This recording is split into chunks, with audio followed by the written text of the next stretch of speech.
MO3 and Trapboy Freddie came up in the Dallas rap scene together and were homies back in the day, but street beef split them apart and led to shootouts, beatdowns, and murder in broad daylight. Before he hopped in the booth, Trapboy Freddie had a crazy come up in Dallas. He was always getting in trouble and kicked out of school as a kid, but what he did at 14 was wild. According to rumors, Freddie wasn't happy with his Christmas gifts that year, so he decided to jump in the trenches and start hustling for his own bread. He got his own apartment at 14 with his homie and went hard in the streets. Back then, he was running with an infamous crew called DF Dub. DF Dub was putting heavy pressure on everyone else back in the day, and some OGs taught Freddie how to move. But after dudes started getting killed and locked up, Freddie realized he didn't want to be clicked up like that anymore and started his own crew. Hustling paid off for a minute, but then things started catching up to him. Freddie got booked for the first time at 17, and at one point, he was wilding out so much that he got arrested 12 times in 6 months. He kept dodging the charges, so Freddie wasn't even thinking about switching up how he moved, but eventually he had to sit down for 5 months, and that's when Freddie decided to hop in the booth and start laying down tracks. Freddie's first projects came out in 2014, but he didn't really start going hard until 2017, and by the time he decided to rap full-time, MO3 was already coming up in Dallas. MO3 had a crazy life in the city too.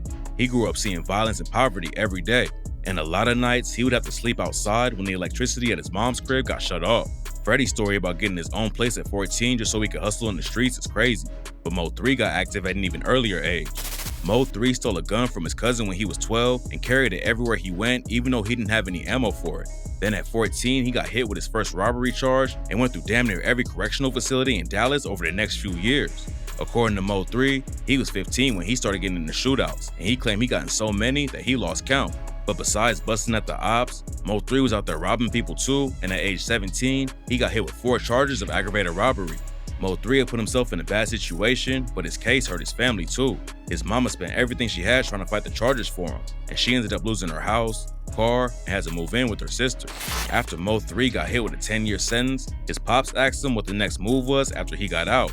Mo told him he had no idea, because it wasn't like he had a lot of options, and that's when his dad told him to start rapping about the streets instead of living in them.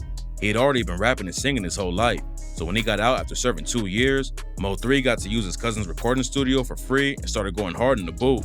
He dropped his first project in 2014 and picked up a lot of buzz off the rip, and after grinding in the game for a couple of years, he signed a deal with Epic Records. He also linked up with Trapboy Freddie for the track Landlord before either one of them blew up, but it didn't take long for everything to start falling apart. If Mo3 had left Dallas behind right then, he'd probably still be alive today and taking over the game. But instead he stayed in his hometown and the drama started catching up to him. According to rumors, Mo had issues with another rapper named Go Yayo for years, but it's not clear where it all started. In 2017, they allegedly ran into each other at a club though, and at some point shots started going off and Mo3 got booked for hitting 2 people. The charges didn't stick, but Mo still got dropped from Epic Records over the situation. So instead of having a label to back him up and help guide him through the industry, Mo had to handle everything by himself. His name was already buzzing in Dallas, and it seemed like Mo3 was about to make it out on his own, but that's when old friends became enemies. Trapboy Freddie linked up with Go Yayo and another Dallas rapper named Yella Beezy for the track Pick 6, but left Mo3 off it. Mo said he was never worried about the track, but that's when the beef allegedly sparked between him and Freddie. What made the situation even more complicated was when Mo's homie, Roy Lee, started beefing with Yella Beezy. Roy Lee was just a comedian, but he put hella pressure on Yella Beezy all over social media. He was always calling him out for the fade. Then in 2018, someone shot Lee in the leg and he tragically died a couple of weeks later. Nobody on the outside knows who killed Roy Lee, but a lot of people don't think it's a coincidence that Yella Beezy got hit up just a few days later. Yella was shot 3 times in a drive-by, and Mo3 allegedly dissed him over it on the track Word Around Town with the line, "Word around town that somebody got found, slumped over in the car, body stretched out on the ground." And on the track 219, he sent more shots with, "In the city they talking, they know what I did. I hit up that rapper, you made him famous. Yeah, he barely made it, but will not again." Then in 2019, Mo3's homie Bubba was killed outside a grocery store in Dallas after 2 shooters rolled up on him and started letting off shots. It's not clear who was behind the hit, but from that point on, the violence never stopped.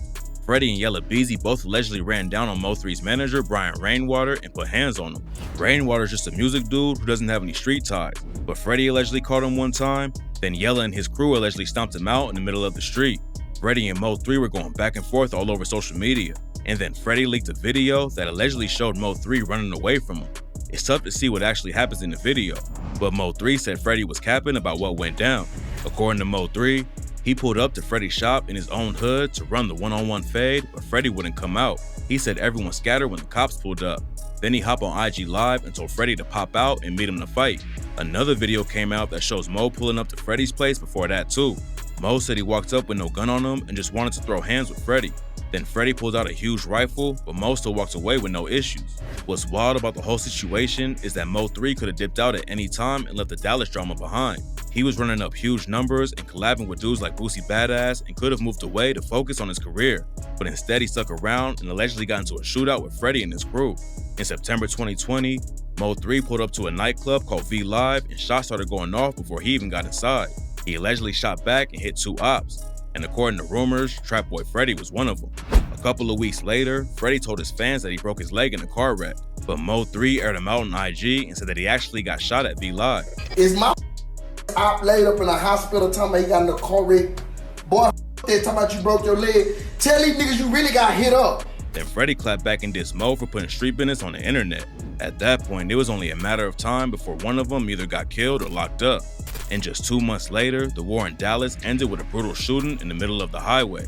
In November 2020, MO3 allegedly spotted someone following him, so he got on the I-35 to get away. The move didn't work though, and the other whip stayed right on him. And instead of keeping the chase up, MO3 decided to shoot it out. He pulled over and ran to the passenger side of the car to grab his blower, but he wasn't fast enough and the shooter ran up on him before he could get it. MO3 ran off on foot down the highway, but the shooter popped him 8 times and he collapsed right there. People immediately started linking Freddie and Yella Beezy to the murder, but it actually turns out they might not have been involved. Brian Rainwater says MO3 was killed by a jealous dude because Mo was sleeping with his baby mama. MO3 never died over no rap shit. He died over jealous baby daddy. But nobody knows the full story right now.